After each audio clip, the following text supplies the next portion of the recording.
Nagari greeted his mother with a good morning, picked up his lunch, and left for school. However, once at school he became the target of severe bullying. A group of students surrounded him, drew a target on his stomach, and began kicking him without mercy. The ones responsible were 4 students. The fat one was named Ajiki. The girl was Shirjimi. The third was Kinugawa, and the last one was Kawase. The beating was so intense that Nagari lost control and wet himself. The urine spread and touched Kinugawa's shoes. In a rage, Kinugawa kicked him even harder and shouted at him, demanding to know if he understood how expensive those shoes were. At that moment, their leader Okaya arrived. He told Kinugawa that he had already warned him not to hit Nagari's face.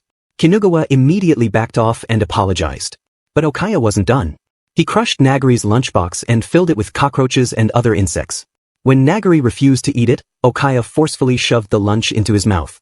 They were all targeting Nagari for a single reason. Okaya couldn't stand the look in Nagari's eyes, which he described as rebellious. After school, Nagari quietly returned home. His mother had prepared a small party and a cake, as it was his 14th birthday. When Maria saw the wound on his face, she gently asked what happened. Nagari just smiled and replied that he had gotten trapped at school. Maria, who had nursing experience, carefully treated his injury and applied a bandage. Later that night, she called Nagari's father and told him about her concern that their son was being bullied. But his father dismissed her worry, calling her overprotective, and ended the call. Lying in bed and playing games, Nagari suddenly received a disturbing video. It showed his mother involved in an affair. He immediately realized it was fake because the voice didn't match his mother's. Right after that he received a message from Kawase, asking him to come to the observatory. Nagari made his way to the observatory on the mountain, where the whole group was already gathered. They started insulting his mother, calling her names like expired auntie. Okaya then gave him an ultimatum. If Nagari didn't want the fake video of his mother to be spread, he had to jump from the mountain. Without hesitation, and in order to protect his mother's dignity, Nagari jumped. At the same time, Maria had been tracking her son through a phone app and arrived near the mountain. Suddenly, she saw her son lying on the road, his legs completely broken. She ran toward him, but before she could help, a truck ran over him, killing him instantly. Maria collapsed to the ground, holding what was left of her son, crying in grief. The bullies, terrified by what happened, quickly ran away to avoid being arrested. Back at home, Maria lay in bed, broken by the tragedy. When Nagari's father apologized for not protecting their son, she rejected his apology and told him they were supposed to be parents. Days later, Maria found Nagari's diary. Inside it was every detail of what he had suffered. She also discovered his laptop, where he had saved all the evidence. As she went through everything, she came to a terrifying realization. The ones who had done this were no longer human. They were demons in need of judgment. 2 years passed, and Maria reappeared at the same school, not as a parent, but as the school nurse. One day, Okaya walked into the infirmary holding a poster that said, "No bullying." Maria held her emotions back and told him he was very admirable. Having killed her old self, she couldn't afford to make a single mistake. On the school grounds, Kawase was seen bullying a girl named Yajima. He showed her a secret video of her changing clothes and forced her to bring him 30,000 yen every month. Maria approached them and asked what was going on. Kawase quickly made up a lie, saying Yajima had puked and he was helping her. Before walking away, he threatened Yajima not to tell anyone, or he'd release her video. Later, Kawase bragged to his friends about almost being caught by the nurse. His friends warned him that if they ever got exposed, they'd kill him. Kawase reassured them, saying no one had found out what really happened to Nagari 2 years ago. Suddenly, Okaya appeared behind him and asked if he had mentioned Nagari's name. He told Kawase to never speak that name again, explaining how much he had hated his rebellious eyes. In an attempt to please Okaya, Kawase pulled out some money to offer him. Okaya didn't even look at it and walked away. Standing there, Kawase remembered Nagari's words, that Okaya didn't actually care about him. Now, those words were starting to feel true. Back at home, Kawase received 2 terrifying videos. One showed him bullying Nagari, something he thought was deleted years ago. The other was a personal and humiliating clip of himself. A message followed, demanding 3 million yen. It was sent by Maria. Still stressed, Kawase saw Yajima walking nearby and angrily approached her. He demanded satisfaction, claiming he was irritated. Yajima ignored him and tried to escape. Since she never acted like this before, Kawase believed she had sent the videos. He dragged her away and began torturing her, trying to force the truth out. Even though she repeatedly denied any involvement, he kept going and tried to drown her. At that moment, Maria entered and disappeared with him in an instant. Kawase woke up in a tank with his hand chained. Water started pouring into the tank. Maria stood before him and welcomed him calmly. Kawase thought it was some kind of prank or set up by someone else. But when he saw Maria's expression, he realized it was real. She told him he was being punished for stealing something precious from her. Now, she would steal his oxygen. Kawis assumed it was revenge for Yajima and claimed he was only playing. Maria told him to shut up and gave him a final chance. If he could enter the greatest sin he had ever committed, he could escape. Kawis searched through his memories and decided to enter the date of Nagari's death. But he didn't even remember when they killed him. Instead of feeling regret, he cursed Nagari for not dying on a holiday. The water in the tank kept rising. With no other choice, he had to cut off his hand using a blade. At first, he refused, but desperation took over. He pressed the blade into his skin and began slicing. When he reached the bone, the knife got stuck. It wasn't sharp enough. Kawis struggled but couldn't go through with it. Eventually, he drowned. Maria pulled his lifeless body from the tank and hugged it tightly. She whispered that the greatest sin he had ever committed was simply being born. Days later, Okaya tried calling Kawis, but received no answer. Then, Nagari's father, Taichiro, who worked as a detective, arrived at the school. He stood in front of Okaya to begin an investigation into Kawis' disappearance. Okaya warmly greeted Taichiro, speaking with respect and friendliness. He even requested Taichiro to help find Kawis as quickly as possible. During their conversation, Taichiro mentioned his son, Nagari, reminding Okaya that they used to be classmates. Okaya's expression instantly shifted, and he put on a sad face as he called Nagari's death a tragic accident. Taichiro smiled gently, saying it brought him comfort that the students still remembered his son. He also shared that ever since Maria divorced him, he had never spoken about their son with anyone. Meanwhile, Kinugawa and the others were at a restaurant. He grew annoyed seeing how the others behaved as if everything was normal, so he brought up Kawis' sudden disappearance. But Shirokimi dismissed his concern, saying she didn't care and told Kinugawa to stop thinking about it. This angered Kinugawa. He insisted that Kawis was still their friend. Shirokimi rolled her eyes, told him not to get emotional, and left, saying she had plans to go fishing. Later, Shirokimi was seen in a hotel room with an adult man. Before anything could happen, another man barged in, accusing the adult of trying to sleep with a minor. It became clear that Shirokimi had set the situation up intentionally for money. While showering afterward, her thoughts drifted to Okaya. At school, Kawis' homeroom teacher approached Maria, asking about his whereabouts. Maria calmly replied that she didn't know anything. But as the teacher turned to leave, she brought up a matter concerning Shirokimi, who was one of his students. Shortly after, Shirokimi came storming toward Kinugawa and the fat student, furious. She accused them of revealing her side job. Maria had told the teacher about Shikimi's actions, but Shirokimi assumed Kinugawa and the fat one were the ones who had snitched. She was about to attack Kinugawa when he grabbed her leg and demanded she stop accusing her own friends. Unbeknownst to them, Maria stood behind the door, silently watching everything unfold. Her investigation was over. It was now time to act. A while ago, Nagari had been falsely accused of stealing Shikimi's gym clothes after they were found in his bag. Despite his desperate denial, no one had believed him. That incident had completely destroyed his image in the class. Maria had discovered all of this in Nagari's notes. Now, Shirokimi had become her next target. The following day, Okaya gathered everyone and revealed that Kawis had been missing for 3 weeks. Despite the police looking into it, there were no leads. Some believed he had gone on a trip or met with an accident, but Okaya suspected something darker. He might have been murdered. He warned them to stay alert, as it seemed like someone was targeting them. Later in class, Shirokimi searched her bag and realized her gym clothes were missing. When she questioned her classmates, Kinugawa snapped at her, telling her to shut up. In the heat of their argument, she kicked his bag. When it spilled open, her missing gym clothes fell out. Enraged, Shirokimi confronted Kinugawa. He fired back, yelling that she was framing him, just like she did with Nagari. Everyone in the classroom heard the outburst. Panicking, Shirokimi laughed it off, claiming it was just an act. To shift attention, she repeated her accusation and said Kinugawa stole her clothes during her chemistry class. Kinugawa responded that he had been in the toilet, but she refused to believe him. At that moment, Maria entered the classroom and calmly stated that Kinugawa had been with her during that time.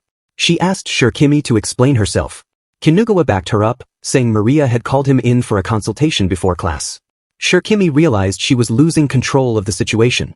To divert blame, she pointed fingers at a random boy who was just reading manga. But it was too late. No one believed her anymore. The class murmured about Nagari and mocked Shirokimi, saying no one would want her gym clothes anyway. Maria stepped in and told everyone to stop, reminding them there was no evidence. She warned Shirokimi that if she kept accusing others, she would soon be left completely alone. But the damage was done.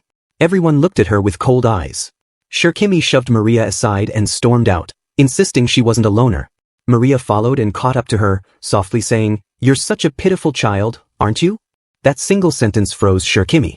It turns out Maria had planted her gym clothes in Kinugawa's bag after calling him into a meeting. Everything was part of her plan. And it worked perfectly. Later, Shirkimi sat in a car with a man, determined to take revenge on Maria. That night, as Maria headed home, a group of men ambushed her. She tried to escape but got caught. At home, Shirkimi waited, expecting news of Maria's defeat. Instead, the door opened, and Maria entered with icy eyes. The next thing Shirkimi knew, she was tied up and hanging over a large pit. It was time for her judgment. Maria explained how she dealt with the attackers, tossed two of them and seduced the ringleader into a trap. From him, she also learned everything about Shikimi's plan. Maria told her that she and Kawis had no awareness of the pain they had caused. Hearing Kawis' name, Shirkimi finally understood why he vanished. Now it was her turn. A candle slowly burned the rope she was hanging from. Below her, the pit was filled with swarming insects. But Maria gave her one chance. She could send a message to one person without revealing her situation. At first, Shirkimi felt relieved, until she saw the phone had no SIM card. Maria showed her a box full of blades and said the SIM had accidentally fallen in. Now, Shirkimi had to use her mouth to search for it. She tried moving the cutters with her face but got cut right away. Tears filled her eyes as she cried, asking why this was happening. Maria told her to stop pretending to be a victim. She explained that Shikimi's suffering was nothing but the outcome of her own cruelty. Suddenly, Shirkimi recalled how she forced Nagari to search for his keys in the nail box with his mouth. And now she knew. Maria was Nagari's mother. Shirkimi realized Maria's final goal, Okaya. Despite her own fear of pain, she plunged her face into the box, frantically searching for the SIM. Her feelings for Okaya were so strong that she didn't care about herself anymore. All that mattered was warning him. Eventually, she found the SIM, but her face and mouth were covered in cuts. When Maria allowed her to choose someone to message, she picked Okaya. But when she opened their chat, she saw a harsh truth. She was the only one who ever tried talking to him. He had never cared. Still, she asked Maria to send the message. "If you like me, come to this place immediately." She wanted to send that message, however, she doesn't have courage and messaged the guy who she has sent before to attack Maria. In the message, she told him she had a new target who could get the money. But the man rejected her and cursed her in response. It turned out that during their time at the hotel, Maria had revealed everything to him, how Shirkimi used him and insulted him on private social media. Shikimi's habit of using people had caught up with her. Now she was alone. Even then, she didn't regret anything. She believed Okaya would eventually kill Maria and reunite her with Nagari. Without another word, Maria cut the rope. Shirkimi fell into the hole. When she landed, she discovered the ground was coated in honey. The insects swarmed her, drawn to the sweet scent, and began devouring her alive. Only then did she begin to cry and beg for forgiveness. But it was already far too late. After some days, Kinugawa and Okaya were interrogating a gangster who used to be in Shikimi's gangster team. While crying, Kinugawa asked him where Shirkimi was, but the guy didn't know where she was. In the end, even after beating the guy severely, they didn't get any answer. Then, Okaya revealed his thoughts about the situation. Okaya concludes that Shirkimi didn't know where Kawis went, and Kawis most likely didn't have any connection with Shikimi's gangster team. Meaning, questioning those gangsters will get them nothing. So, Okaya assumes that the one who killed Shikimi and Kawis is most likely Nagari's parents. Now, Ijima, who used to be with Shirkimi, is a concern left for Maria. At the day when she eliminated Shirkimi, she kidnapped Ijima and questioned him. Meaning, if Ijima got caught by police, he will most likely call out Maria's name, which will cause problems for Maria. On the day when she kidnapped him, she didn't kill him because he wasn't her target. But now after a week, she has realized that even if she doesn't kill him, she has to remove every point of concern. Since the day Maria has killed Shirkimi, Ijima has not gone home. There's also a chance that he might run away due to the fact that Shirkimi might expose his crimes. Regardless, before the police find him, Maria has to find Ijima before them. Maria knows that Ijima always conducts his trades in the club every week, so she went to a club to find him. But while she was looking for him, Kinugawa spotted her and asked her what she was doing in a club. She answered that clubs are meant for adults, so she can come here. But Kinugawa is still suspicious because he thinks that Maria isn't the type of woman to come to a club. Suddenly, he remembers that when Shikimi's gym clothes appeared in his bag, and after that she stopped coming to school. The last person that went after her was Maria. Hearing that, Maria realized that if she gave a straight answer to him, she'd most likely get caught. So, she started crying in front of Kinugawa, saying that she already knew that it was her fault. Maria said that when Shirkimi started accusing everything during that gym clothes incident, she went to her and told her that if she kept on accusing everyone, she would become very miserable. While crying, Maria said to Kinugawa that if she had chosen different words at that time, Shirokimi would have been fine. Seeing her crying, Kinugawa didn't ask further questions and said to her that he already knew she hadn't done anything wrong. When Kinugawa was about to leave, Maria stopped him and asked if he had any hint about where Shirokimi would have gone. Kinugawa answered that it's none of her business, but she started shouting saying that she's Shikimi's teacher, so she has to do anything she can to find her. Right then, Kinugawa spotted Ijima and immediately jumped him. But it turns out that the guy just had a hairstyle that was like Ijima's. Still, Kinugawa didn't stop and was about to hit the guy, asking him why he has such a misleading hairstyle. Before he could hit him, Maria grabbed his hand, telling that violence is bad. But Kinugawa was so strong that he easily broke free from Maria's grip and hit the ground. While crying, Kinugawa finally answered Maria's question, saying that Kawase and Shirokimi are already dead. And now he's trying to find the one who killed them so he could punish them. Kinugawa is the type of guy who will do anything for his friends, even if it means using violence to fulfill his friends' wishes. Now that his two friends have died, he's really angry. No matter who came in his path, he will take down anyone. Now that he used a violence on a guy, the guard arrived there and asked him to come with him. But Kinugawa didn't listen and beat down the guard. Suddenly, a police officer arrived there, which caused Kinugawa to run away. That police officer was Taiichiro, Maria's ex-husband. Seeing him, Maria also left the club immediately. It turns out that the police have already found Ijima. When Maria went home and turned on the TV to see the news, she learned that police had found the body of a man on K Mountain. She was shocked to see that the body that police had found was Ijima's. After the investigation, it was revealed that Ijima was killed by someone a week ago. Police also found out that last time Ijima was seen leaving a building in T-Town. So, the police have decided to go there to further investigate. Meanwhile, Maria is also wondering how Ijima died. 1 week ago, when Sikkim used her chance to message Ijima, he was well alive, as he also messaged back. And from Kinugawa's reaction that she saw in the club, she also can't be the culprit. Ijima has his own enemy, but the timing is too perfect to just brush it off as a coincidence. As she found with Ijima and her group while keeping the placement of cameras in mind, there's a chance the one who killed Ijima was at the scene. She wonders if the culprit knows her. In the meantime, Kinugawa is getting angry because Ijima died without his permission. While Kinugawa wasn't thinking straight, Okaya and Ajiki were taking everything into consideration to try to find out if the Shirokimi and Kawase case is related to this Ijima's death or not. Okaya assumes that Ijima's isn't killed by the one who killed Shirokimi and Kawase, because Ijima's body was easily found by police, like an amateur doing a bad job in his work. On the other hand, in Shirokimi and Kawase's case, no evidence has been left behind by the culprit, which means a third party has entered the game. Meanwhile, Maria is thinking that if Ijima was killed due to a personal grudge, there wouldn't be any issue for her. However, the timing is just too perfect for that. She assumes that this occurrence has something to do with her revenge. She assumes that the culprit knows the relationship between her and Ijima, and for some reason decided to commit a crime to keep their relationship secret. If this is the reason, there's a possibility that the culprit would try to come in contact with her. Right then, Yajima entered the room and asked Maria if she had free time to talk to her.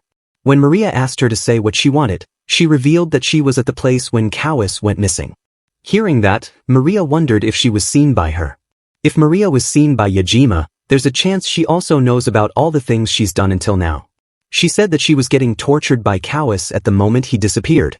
She said that she was too scared to become a suspect to the police. So, she kept it a secret. In the end, it turns out that Yajima didn't see Maria committing any crime. To comfort Yajima, she hugged her and said that her secret will be safe with her. After that, Maria went to a shop and asked the boy to tell her about the Ijima's incident. This shopkeeper boy is Yuda, who used to study in the same class as Nagari. Yuda was also getting bullied by those four who used to bully Nagari. While sitting in the car, Yuda demands to know how Maria knew it was him. She revealed that she learned about him from the notes that Nagari had left behind. She learned that Yuda was supposed to be dropped out from the school, but she spotted him wearing the school uniform and following her via security cameras in school. And also the only that would have been benefited from Ijima's murder was Maria, and the only reason culprit would help her is because that person is also a victim. This was all the reason that led Maria to Yuda. After confirming it was Yuda who killed Ijima, she asked him why he decided to help her. He revealed that from the start he always ran away from his problems. Yuda still regrets how he left behind Nagari to suffer in school, and he alone ran away. After Nagari died, Yuda couldn't stand seeing the one who killed Nagari, living a happy and peaceful life. From that moment, he decided to punish them. Yuda's first target was Kawis. He wanted to crush his eyes and slit his throat. He wants to rob him of his ability to scream and slice open his stomach. He wanted to pull out his intestines and stuff it into his mouth. But he was too scared to do it. When he lost all hope, Maria appeared before his eyes. Yuda followed her around and saw killing Kawis. Even though Yuda wanted to assist her, she did her job so perfectly that Yuda wasn't able to provide any help. One day, he saw Maria with Ijima.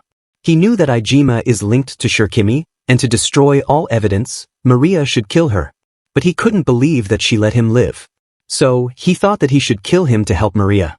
In the end, he killed Ijima and buried him near the road. After revealing everything, Yuda asked her to use him for her revenge however she wants. But Maria suddenly pulled out her mobile and showed that she had recorded everything that Yuda said. She said that she has all the evidence now which she can use to make Yuda the prime suspect for all the crimes she has committed until now. Saying that, she asked him to get out of her car. After he left, she rode her car away thinking that if she had killed Ijima in the hotel that day, then Yuda would haven't entered this mess. She didn't want the guy who Nagari saved to commit crimes and go to jail. At night, Kinugawa was infiltrating Nagari's house to find evidence. Because Okaya said that Nagari's parents are the prime suspects, that's why Kinugawa is here to find evidence. While Kinugawa was searching the house, Yuda was standing outside ready to record the video. He is doing this to show his value to Maria and help her in her revenge. But before he could do that, Taichiro also arrived outside the house.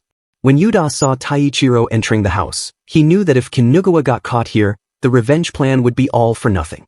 So to make Kinugawa know someone was coming, he dropped a stone in the house. Without wasting a moment, Kinugawa hid on the balcony. Seeing the broken window, Taichiro thought that some naughty kid threw a stone and just left the room. Kinugawa thought that he was safe and decided to enter the room again to continue his search. But immediately after he stepped inside the room, Taichiro came back because he was suspicious. Seeing him, Kinugawa didn't wait a moment and decided to knock out Taichiro and run away. But Taichiro was surprisingly strong and easily overpowered Kinugawa. So to knock him out, Kinugawa picked up the family picture and broke it. This made Taichiro really angry. But before he could do anything, Kinugawa threw the picture toward him and then launched a barrage of punches at Taichiro's face. Even after getting severely beaten, Taichiro tried to save not himself but a picture of his family. After that, Kinugawa just left the place to save himself. When he left, he looked around to see who threw a rock to save him and spotted. Yuda tried to run away from him, but he eventually got caught. But before Kinugawa could do anything, Maria sent him flying by crashing a car into him. In the next moment, Kinugawa found himself tied up with target points around his body. Then, Maria came there holding a crossbow and said, "It's time for the hunt." Even though Kinugawa was tied up, he still got up and tried to kick her, but she dodged it. When he was about to attack her again, Kinugawa noticed that his one leg was really injured. Sitting on the ground, Kinugawa asked her why she killed his friends. So, she showed him a video in which he is bullying Nagari. Seeing the video and remembering Okaya telling him the culprits are most likely Nagari's parents, Kinugawa finally realized that Maria is Nagari's mother. Kinugawa called the Maria's reason for killing his friends stupid. He said that Nagari was stupid and kept getting in their way, that's why they just taught him a little lesson. Kinugawa is getting angry just because Nagari died without their permission. He started saying that Nagari was causing them trouble before, and now that he has died, his mother is causing them trouble. So to shut him up, Maria shot an arrow in his mouth. Maria explained to him the rules of the game that they're about to play. The rules are simple: if Kinugawa survives until the fireworks display ends, it'll be his victory. Many people are firing fireworks today, but today's a festival. Kinugawa immediately runs inside the forest thinking that he'll pretend to run away and will catch Myra when she tries to catch him. Even though his leg is injured, his mouth is pierced with an arrow, he's still smiling. It turns out that Maria already knew what he's thinking and decided to play along with it because she doesn't want to give him a peaceful death. While running, Kinugawa broke the arrow by biting it, and then removed it from his mouth using his tongue as his hands were tied up. Using the broken piece of arrow, he freed himself. Some time later, Maria also arrived there while finding Kinugawa. It turns out that Kinugawa was waiting for her while hiding in the tree, and immediately when he saw her, he jumped down to attack her. But Maria already knew his plan, and shot him with an arrow. That arrow pierced his ear and pinned him to the tree. Even though it was a perfect chance for Maria to kill, she gave him another chance and asked him to use his brain this time. Kinugawa took that chance, and to free himself from the arrow, he tore his ear into 2 points and ran away. Even after doing that, he didn't show any expression of being scared or being in pain. After some running, he found a building. This is the same place where he used to torment Nagari. In the meantime, Okaya and Ajiki were at the festival. It's been 30 minutes since Okaya messaged Kinugawa, but he hasn't received any answer. So, Okaya assumed that Kinugawa had been caught. Somehow, Okaya knows that Kinugawa didn't get caught by the police. It turns out that Okai has installed GPS on all of his friends' mobiles, so he knows where Kinugawa actually is. Without wasting a moment, Okaya and Ajiki leave the festival to go and save Kinugawa. While sitting in the car, Ajiki asked Okaya if he really saw them as his friends. When Okaya answered yes, Ajiki asked him about his definition of friends. Okaya answered that friend means ally. Friends are the one who helped each other during hard times, that's why the more friends you have the better. Hearing that, Ajiki asked him about why he is enjoying this situation and seeing his friends dying. Okaya answered with a concerned face that he's not enjoying seeing his friend die. Ajiki knows that Okaya is enjoying the situation, but he himself isn't aware of it. So, he asked him why he gets angry at his friends whenever they talk about Nagari. He asked Okaya about his relationship with Nagari. Okaya said that he considered Nagari his enemy because no matter how much they bully him, he never ran away. This is the reason why he liked tormenting Nagari the most. After saying that, he asked Ajiki that they should now focus on finding Kinugawa. Okaya assumes that he's still alive because the one who has captured Kinugawa will first bully him and kill painfully. As Kinugawa is really strong, there's a chance they might be able to save him. Meanwhile, Kinugawa entered the building and looking around, he remembered how he used to play with Nagari here. In this place, Kinugawa used to play a game of hide and seek with Nagari. If Nagari got caught within 30 minutes, he'll get punished. In the present, when Kinugawa entered a room where Nagari used to hide, the room exploded. Kinugawa got caught in fire and got really injured. Right then, Maria also arrived there and asked the injured Kinugawa if he had already died. As Kinugawa is really strong, he ignored the pain and tried to run away. But before he could run away, Maria shot her in the shoulder. Seeing how Kinugawa is enduring all the pain, she asked him if he's some kind of monster. Then, she led an angry Kinugawa to a second room. When Kinugawa reached the room, Maria opened the door and some arrows came flying and hit Kinugawa at different places. The things that pierced him weren't arrows, but some little spiky rods that were connected with wires. Before he took them out, Maria turned on the electricity, which caused Kinugawa to get shocked all over his body. He thought that he'd survive if he took out these sticky rods.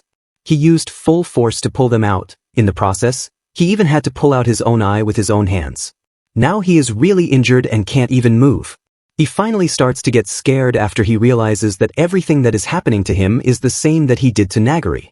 With that, Maria brings out a chainsaw and decides to finally end Kinugawa's life. When Kinugawa was just a kid, he used to get bullied by his own teacher. One day when he was going home after getting bullied by his teacher, Okaya stopped him and asked him if he wanted revenge. Okaya told him to come to the counseling room after class tomorrow if he wants revenge. The next day when Kinugawa went there, he saw the same teacher who used to bully him, bowing in front of Okaya. From that day onward, Kinugawa, with the help of Okaya, started bullying the teacher. One day, Okaya asked the teacher to send him the naked picture of his daughter.